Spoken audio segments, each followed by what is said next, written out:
clearly is a very serious epidemic.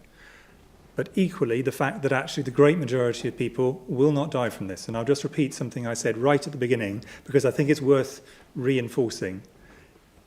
Most people, a significant proportion of people will not get this virus at all, at any point in the epidemic, which is going to go on for a long period of time. Of those who do, some of them will get the virus without even knowing it. They will have the virus with no symptoms at all, asymptomatic carriage, and we know that happens. Of those who get symptoms, the great majority, probably 80%, will have a mild or moderate disease, might be bad enough for them to have to go to bed for a few days, not bad enough for them to have to go to the doctor. An unfortunate minority will have to go as far as hospital, but the majority of those will just need oxygen and will then leave hospital. And then a minority of those will end up having to go to severe and critical care, and some of those, sadly, will die.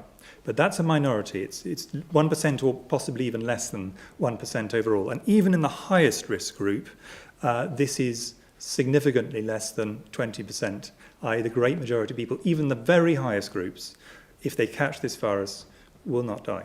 And I've really wanted to make that point really clearly. Do you know, for example, now how many people in the country have recovered from the virus and are now perfectly healthy again, such as the Prime Minister, for example?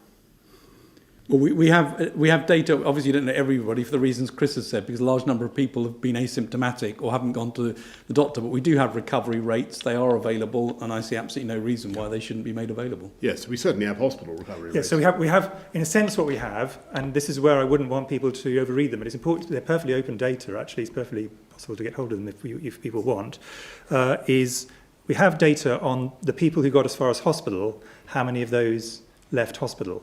But of course, they're at the very severe end of the spectrum.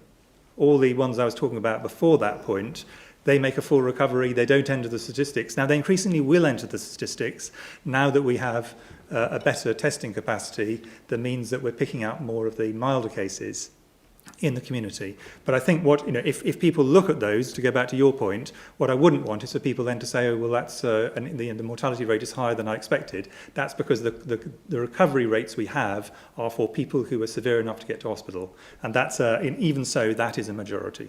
So it is important that, in a sense, it's read in that context. Thanks very much, Tom.